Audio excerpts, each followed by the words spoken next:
ఇప్పుడు మీరు చెప్పినట్లు కానీ లేకపోతే మన ప్రతినిధి వెంకట్ చెప్పినట్లు కానీ బీసీ ఉద్యమం కనుక ఎత్తుకుంటే హాస్యాస్పదంగా ఉంటుంది అన్నారు. ఇప్పటికే బీసీ ఉద్యమం గురించి ఇప్పుడు ఢిల్లీ వెళ్ళి కవిత చేసినప్పటికీ, ధర్నా చేసినప్పటికీ కూడా జనాల్లో ఆల్రెడీ సొంత పార్టీ నుంచి, అంటే గతంలో తన పార్టీలో ఉన్నప్పుడు సొంత పార్టీ వాళ్ళే అన్నారు ఆమె బీసీ ఉద్యమం గురించి ఎత్తుకోవటం ఏంటని చెప్పి. ఒకవేళ ఆ లైన్ తీసుకొని కనుక నెక్స్ట్ జనాల్లోకి వెళ్ళాలని ప్రయత్నిస్తే కవిత బొక్కబోర్ల పడినట్లేనా? రాజకీయాల్లో రావాలనుకున్నప్పుడు షర్మిల ఆంధ్రప్రదేశ్ కాకుండా తెలంగాణకు వచ్చి ఎట్లా చేశారు, ఈమె కనుక బీసీ ఎత్తుకుంటే అదే భవిష్యత్తు అవుతుంది.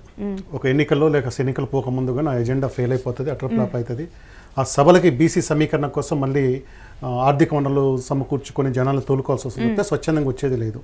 ఉమ్మడి ఆంధ్రప్రదేశ్లో కూడా బీసీ ఉద్యమం అంటే మొదటి నుంచి కూడా తెలంగాణకు సంబంధించిన ఉద్యమం ప్రధానంగా ఉండేది. ఆయన కృష్ణయ్య గారు, ఆర్ కృష్ణయ్య గారు బీసీ ఉద్యమ నేత. గత 25-30 సంవత్సరాలుగా ఆయన తెలంగాణ సంబంధించిన ఆయన ఇక్కడ ఎస్టాబ్లిష్ అయినారు. ఆ తర్వాత ఈరోజు మున్నూరు కాపుల్లో బలంగా ఉన్న వాళ్ళు చాలామంది ఉన్నారు.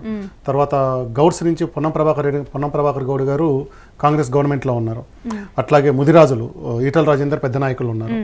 వీళ్ళ వెనక నడిచే బీసీలు ఎవరు వెతుక్కోవాలి? మున్నూరు కాపుల వీళ్ళ ప్రత్యర్థిగా ఓడించిన అరవింద్ మున్నూరు కాపు, డి శ్రీనివాస్ కొడుకు అరవింద్ మున్నూరు కాపు, కరీంనగర్ నుంచి గెలిచిన సంజయ్ మున్నూరు కాపు. ఎవరు వీళ్ళ తరపున వస్తారనుకుంటున్నారు? అదొక ఏమంటారు, ఒక వృధా ప్రయత్నము. అలాంటి ఆలోచన చేయకుండా ఆమె ఏమైనా నమ్మితే తెలంగాణ ఎజెండాగా, తెలంగాణ కేంద్రంగా ఏమన్నా మాట్లాడితే బాగానే ఉంటుంది తప్పితే ఈ బహుజన్ అనే పదం వాళ్ళకు సింక్ కాదు. అది కాకపోతే ఇప్పుడు మనం కొన్ని రోజులుగా చూస్తే కనుక సింపతి వర్కౌట్ చేయాలని ఆమె ప్రయత్నిస్తూ ఉన్నారు. మరి సింపతి ఏమన్నా ఆమెకి వర్కౌట్ అవుతుంది? సింపతి ఆమె పట్ల సింపతి రావడానికి ఏం జరిగింది? మీరు ఓడిపోయిన తర్వాత కూడా మీకు ఎమ్మెల్సీ అనేక మంది సీనియర్లు కాదని మీ తండ్రి గారు మీకు ఎమ్మెల్సీ ఇచ్చారు. ఆ రోజు కేసీఆర్ గారు విమర్శలకు గురయ్యారు, కూతురు మీద ప్రేమతోటి మళ్ళీ పదవి కట్టబెట్టారని. ఆ లిక్కర్ స్కామ్లో అది కోర్టు ఎప్పుడు తేలుతుందో తెలియదు, కానీ జనాలకి ఏమనిపిస్తూ ఉంది, ఇక్కడ నిజంగానే ఏదో జరిగింది కదా అన్నట్టుగా అనిపిస్తూ ఉంటుంది. ఈ రోజు ఏం జరిగిందని వస్తే ఈమె రాసిన లెటర్ బయటకు వచ్చింది. ఈమె నా తండ్రి చుట్టూ దయ్యాలు ఉన్నాయని చెప్తా ఉంది. ఇందాక వెంకట్ చెప్పినట్టుగా టీఆర్ఎస్ పార్టీలో కేసీఆర్ తర్వాత కార్యకర్తలు ఎక్కువ మంది అభిమానించేది హరీష్ రావు. ఎందుకంటే పార్టీ నిర్మాణంలో మొదటి నుంచి ఉన్నారు, అందుబాటులో ఉంటారు. కేటీఆర్ కానీ వీళ్ళు కానీ అమెరికా పోయిన ఇంకో పనులు బిజీగా ఉన్నా హరీష్ రావు ఆయన ప్రజానాయకుడు, ప్రతి ఒక్కరికి అందుబాటులో ఉంటారు. ఉద్యమ సమయంలో కూడా ఎవరైనా అరెస్ట్ అయితే పరిగెత్తుకొని బెయిల్ తెచ్చేవాళ్ళు హరీష్ రావు గారు, ఈరోజు బీజేపీలో ఈటల రాజేందర్ గారు. వీళ్ళిద్దరికి యాక్సెప్టెన్స్ ఎక్కువ ఉంటుంది అనమాట. సో వీళ్ళని కాదని ఇప్పుడు కవిత పట్ల ఎందుకు సానుభూతి వస్తుంది? ప్లస్ ఇంకొకటి, ఎన్నికల్లో వాళ్ళు ఓడిపోయినా కానీ ఆంధ్రప్రదేశ్లాగా ఏకపక్షంగా ఓడిపోలేదు. 64 సీట్లు గెలిచిన కాంగ్రెస్ పార్టీకి వచ్చింది. వీళ్ళు బలబలా నిలబెట్టుకున్నారు. సో ఆ పార్టీకి ఇంకా గ్రౌండ్ ఉంది. హరీష్ రావు లాంటి వాడు కష్టపడితే మళ్ళీ ముందుకెళ్తామన్న ఆలోచనతో ఉంటారు తప్పితే వాళ్ళకు వ్యతిరేకంగా కవిత పట్ల సానుభూతి రావడానికి ఎలాంటి సంఘటన జరగలేదు అక్కడ. అసలు ఏమి జరిగింది అనేది ఇప్పుడు కవిత చెప్పినా కానీ జనాలు నమ్ముతారో లేదో కూడా కష్టమైపోయింది. అంత కాంప్లికేట్ చేసుకున్నారు. అయితే ఈ సస్పెన్షన్ కవితకే నష్టం.